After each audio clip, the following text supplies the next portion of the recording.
Hello everyone, मेरा नाम doctor Anand Kumar Sharma है। Rank 62 CSE 2018। ये मेरा 4th अटैम्प्ट था। मैं आगरा का रहने वाला हूँ and I have done my graduation from Maulana Azad medical college Delhi. इस वीडियो में हम बात करेंगे एसे राइटिंग पर। एसे राइटिंग काफ़ी इंपॉर्टेंट रोल प्ले करता है सिलेक्शन में एंड उसके मार्क्स काफ़ी वैरी करते हैं ईयर टू ईयर। तो एसे राइटिंग में हम दो पार्ट हैं ऐसे के। Section A is about contemporary essays and section B generally उस पर फिलोसफिकल एसेज आते हैं। तो उस ऐसे का सबसे इम्पॉर्टेंट पार्ट है ऐसे सिलेक्शन, कि हमें कौन सा ऐसे लिखना है, वो सबसे इम्पॉर्टेंट पार्ट है। स्टार्टिंग में 5-10 मिनट्स हमें उस पर देने चाहिए कि कौन सा ऐसे हम लिखें। मैं किस क्राइटेरिया पे ऐसे को डिसाइड करता था उसके बारे में मैं डिस्कस करता हूँ। सबसे पहले मैं चारों टॉपिक्स देखता था, उसमें से एक या दो टॉपिक ऐसे थे जिनके बारे में मुझे लगता है कि मैं बिल्कुल ही इस पे मेरे पास आर्गुमेंट्स होंगे ही नहीं, ना फॉर में ना अगेंस्ट में, तो उन दोनों को मैं हटा देता था। बचे दो टॉपिक्स, उन टॉपिक्स में जनरली मैं वैरी करता था, वेट करता था कि किस चीज़ों में मुझे ज़्यादा आर्गुमेंट्स प्रो या अगेंस्ट आ सकते हैं या किस में कम आ सकते हैं। तो एक टैबुलर फॉर्म में मैं ड्राफ्ट कर लेता था पॉइंट्स, तो थोड़े थोड़े जल्दी में, कि मुझे इसके अराउंड 7 से 8 प्रो फॉर द टॉपिक आते हैं और 3 से 4 अगेंस्ट द टॉपिक आते हैं। एंड सिमिलरली दूसरे टॉपिक के लिए भी डिसाइड करता था जिसमें मुझे लगता था कि मेरा कंटेंट काफ़ी स्ट्रॉन्ग होगा, जिसमें मैं अच्छे एग्जाम्पल, अच्छे फैक्ट्स या कोट्स के साथ उसको सपोर्ट कर पाऊंगा, उसको मैं चूज़ करता था फाइनली। जनरली कोशिश ये रहती थी मेरी कि मैं एक ऑब्जेक्टिव ऐसे को चुनूँ। ऑब्जेक्टिव ऐसे मतलब जिसके इंटरप्रिटेशन ज़्यादा वैरी ना करें, कि जैसे for example alternative technologies for climate resilient India. तो इस ऐसे में जो था इस साल का, जो मैंने चूज़ किया, उसमें बेसिकली ऐसा तो नहीं है कि इंटरप्रिटेशन वैरी करेगा, हमें ऑल्टरनेटिव टेक्नोलॉजीज़ के बारे में लिखना है, तो वो टेक्नोलॉजीज़ मैंने डिस्कस कर दिया अलग अलग सेक्टर्स में। लेकिन ऐसा ही एक सिमिलर ऐसे था पहले कि that if the development is not endangered then it can be endangered. तो इसके इंटरप्रिटेशन में बहुत ज़्यादा आर्गुमेंट्स हुए थे। तो ऐसे को थोड़ा सा अवॉइड किया जाए तो बेटर है, क्योंकि इंटरप्रिटेशन अगर एग्जामिनर से मैच नहीं हुआ तो you can lose your marks, आपके मार्क्स भी कम हो सकते हैं। तो मेरा कहने का मतलब है कि जिसमें जितना ऑब्जेक्टिविटी हो आपके ऐसे में, उस ऐसे को आप चूज़ करिए ताकि आपको कोई दिक्कत ना हो। फिर जब एक बार ऐसे मैंने चूज़ कर लिया तो मैं स्टार्ट करता था अपना रफ वर्क। अब ऐसे का स्ट्रक्चर आप सभी जानते हैं कि एक इंट्रोडक्शन होना चाहिए, बॉडी होनी चाहिए और कंक्लूजन होना चाहिए। तो इंट्रोडक्शन में जनरली स्टार्ट करता था किसी फैक्ट या कोट से, कि कोई अच्छा कोट है उस चीज़ से रिलेटेड, या फिर कोई फैक्ट है उस चीज़ से रिलेटेड कि वुमेन पे ऐसे है या मीडिया पे ऐसे है, तो कोई अच्छा सा फैक्ट मुझे मिल जाए। जैसे मीडिया पे जनरली ऐसे स्टार्ट होता, तो मैंने एक कोट याद किया हुआ था कि only 2 things on this earth can reach to every corner, one is the sunlight and other is media. तो इस तरीके से आपके पास अगर कोट या फैक्ट्स हैं तो उससे आप स्टार्ट करिए। देन इंट्रोडक्शन का नेक्स्ट पार्ट जो होता था, उसमें मैं अपने ऐसे की समरी लिखता था कि मैं किस डायमेंशंस पे ऐसे को डिस्कस करूंगा। जो भी डायमेंशंस प्रोज या अगेंस्ट होंगे उन डायमेंशंस को मैं मेंशन करता था। It can B social, political, जो भी एस्पेक्ट्स होते थे ऐसे के जो मैं डिस्कस करने वाला हूँ, उसमें मैं उसको मेंशन करता था समरी को एक पैराग्राफ में। फिर एक पैराग्राफ कनेक्टिंग पैराग्राफ होता था जो एक बॉडी को कनेक्ट करता था, बॉडी से इंट्रोडक्शन को कनेक्ट करता था।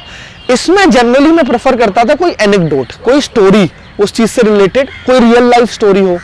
या जैसे सपोज करो एक हेल्थ का ऐसे है, तो मैंने एग्जांपल दिया था कि उड़ीसा इन कंट्री, इंडिया में इतने डेवलपमेंट के बाद भी उड़ीसा में एक इंसान को स्ट्रेचर की जगह अपने उस पर हाथ कंधे पे उठा के लेके जाना पड़ा था। तो उस स्टोरी के बारे में मैंने मेंशन किया। फिर आता है आपका बॉडी वाला पार्ट। अब बॉडी में डिपेंड करता है कि ऐसे किस टाइप का है, उस हिसाब से आपके आर्गुमेंट्स वेरी करेंगे। कि ऐसे में क्वेश्चन पूछा हुआ है या असर्शन दिया हुआ है। क्वेश्चन इन द सेंस कि 2 डायमेंशंस दिए हुए हैं, आपको एक पे स्टैंड लेना है। तो ऐसे एसेज में आप एक पे स्टैंड ले सकते हैं, पर मेंशन आप दोनों डायमेंशंस के बारे में कीजिए। जैसे for example, is artificial intelligence going to be a bane और बून। तो आप जो भी स्टैंड लेते हैं आप उसके बारे में 6 से 7 पैराग्राफ लिखिए, और जो अगेंस्ट है उसके बारे में भी आप 2-3 पैराग्राफ्स में मेंशन करके कंक्लूजन की तरफ जाएंगे। कुछ ऐसे हैं कि जिसमें आपको, जैसे ऑल्टरनेटिव टेक्नोलॉजीज इन इंडिया, अब इसमें कोई स्टैंड नहीं है, अब इसमें आपको वेरियस डायमेंशंस को ही जो कवर करना है। इसमें कोई एक ही तरफ का स्टैंड है तो आप उसमें दूसरी तरफ का एस्पेक्ट्स है ही नहीं। तो इस केसेस में क्या कर सकते हैं आप अपने चैलेंजेस के बारे में मेंशन कर सकते हैं कि इस केसेस में आप अपने चैलेंजेस बताइए कि इससे रिलेटेड क्या चैलेंजेस हो सकते हैं और उस बारे में आप बताइए। फिर बॉडी का हर पैराग्राफ, जो हर पैराग्राफ है आपका, हर पैराग्राफ में आपको अपने आर्गुमेंट को सपोर्ट करना है फैक्ट या कोट से। आप फैक्ट से, एग्जाम्पल से या कोट से, बिना आर्गुमेंट को अपने सपोर्ट करके ऐसा नहीं अच्छा लगेगा। जैसे फॉर एग्जाम्पल अगर ऐसे है education is essential for development of a region, तो उस केस में आप क्या कर सकते हैं कि आप एग्जांपल्स दीजिए कि जैसे for example education can help in improving the health indicators. तो Kerala is a good example जहां पर एजुकेशन से हमने हेल्थ इंडिकेटर्स को इंप्रूव किया है। Similarly education can help in the empowerment of women. तो आप इसमें एग्जांपल दे सकते हैं नॉर्डिक कंट्रीज का कि उनके HDI इंडिकेटर्स और वुमेन का स्टेटस इज बेटर क्योंकि वहाँ पे एजुकेशन अच्छा है। At the same time middle east countries में एजुकेशन कम है तो वुमेन के डेवलपमेंट के इंडिकेटर्स अच्छे नहीं हैं, तो उस बारे में आप मेंशन कर सकते हैं। तो इस मेरा कहने का मतलब है इस तरीके से आपको आर्गुमेंट से सपोर्ट करना है कि आपने जो आर्गुमेंट दिया है उसमें एक एग्जांपल, फैक्ट या कोट को आपको मेंशन करना चाहिए, तभी आपका आर्गुमेंट में वेट आएगा। वरना आप इन जनरल लिख देंगे तो उसमें वेट नहीं आएगा और एग्जामिनर को इंटरेस्ट नहीं बनेगा। और कोशिश करिए रियल लाइफ एग्जांपल्स को इंक्लूड करने का। फिर रही बात डायमेंशंस की, तो डायमेंशंस के लिए मैंने एक निमोनिक बनाया था spectral, SPEICHRL। S is for social, P is for political, E is economic और environment, I is for international, C is for cultural और constitutional, H is historical, R is religion, L is legal. ये dimensions के आसपास पे आप जरूरी नहीं कि सारे डायमेंशंस कवर हो, पर 5 से 6 डायमेंशंस को आप कवर कर सकते हैं अपने इसमें।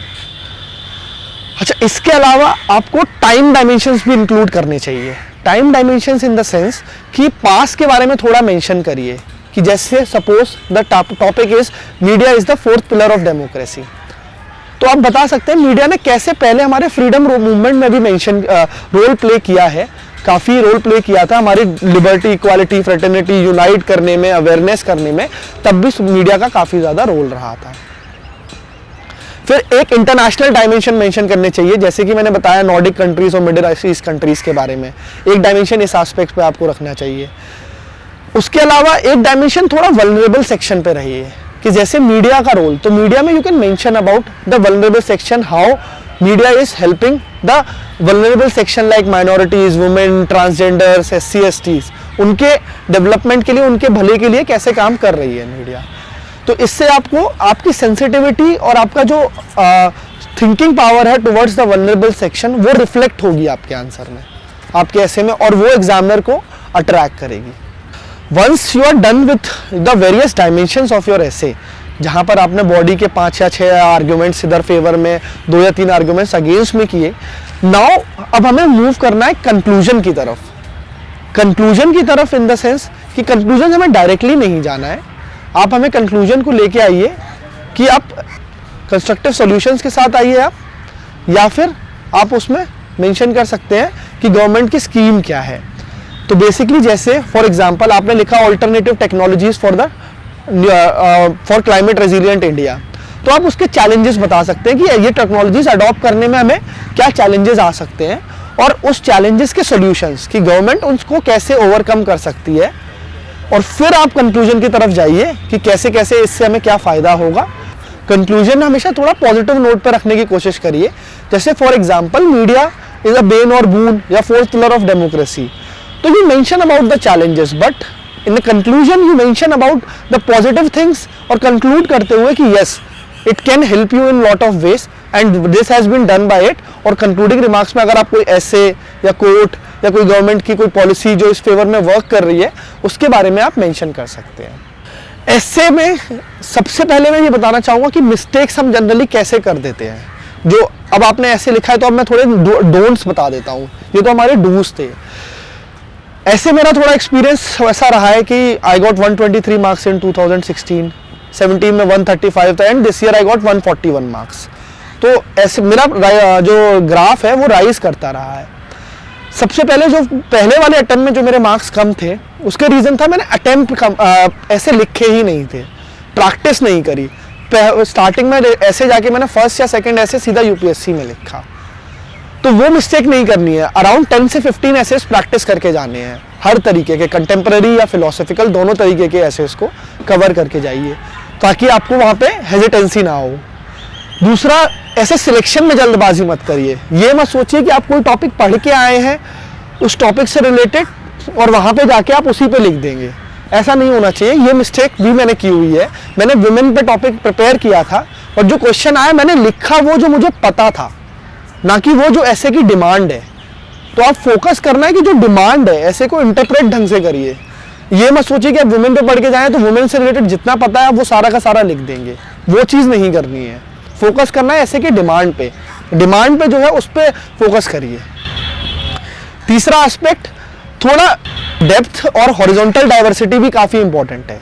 कि डेप्थ इन द सेंस मैंने बताया कि आपको एग्जाम्पल कोड्स वगैरह लिखने हैं, और डाइवर्सिटी इन द सेंस सारे वेरियस डायमेंशंस को कवर करिए। एक सिंगल एस्पेक्ट पे मत जाइएगा।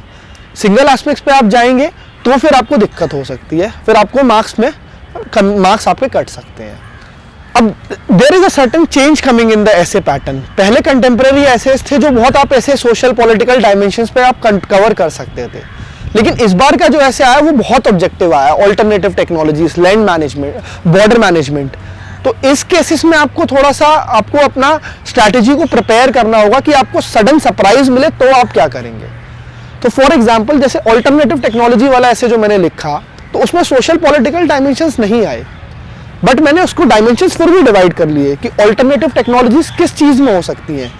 पावर सेक्टर में, एग्रीकल्चर सेक्टर में, वाटर सेक्टर में, डिजास्टर मैनेजमेंट सेक्टर में, इंडस्ट्रियल सेक्टर में, ट्रांसपोर्ट सेक्टर में। तो ऐसे आपको, मेरा कहने का मतलब है, अगर आपको ये डायमेंशंस भी नहीं मिल रहे हैं तो आप दूसरे डायमेंशंस की तरफ सोचिए। कैसे आप डाइवर्सिटी ला सकते हैं, कैसे आप वैरायटी ला सकते हैं अपने आंसर में और अपने ऐसे में, ताकि एग्जामिनर को भी लगे कि हाँ आपने होलिस्टिकली और कॉम्प्रिहेंसिवली इस ऐसे को कवर करने की कोशिश करी है, और वो आपके एग्जाम में अच्छे मार्क्स देगा। दूसरा, बहुत ज़्यादा कोट पे मत फोकस करिए। अगर कोट नहीं भी आते कोई बात नहीं, इस बार मैंने एक भी कोट नहीं लिखा दोनों ऐसे में, बट मेरे एग्जाम्पल्स बहुत ज़्यादा थे, हर चीज़ को एग्जाम्पल से सपोर्ट किया। फॉर एग्जाम्पल जैसे मैंने वेस्ट मैनेजमेंट में लिखा ऑल्टरनेटिव टेक्नोलॉजी, तो I mention about waste to energy plants which is there in Kerala and Nagpur. तो वो आपको रिलेट करता है, आप जितने रियल लाइफ एग्जाम्पल लिखोगे एग्जामिनर रिलेट कर पाएगा, और वो रिलेट कर पाएगा तो आपको फिर मार्क्स अच्छे देगा, उसको अच्छा लगेगा। तो इन चीज़ों पर आप ज़्यादा फोकस करिए।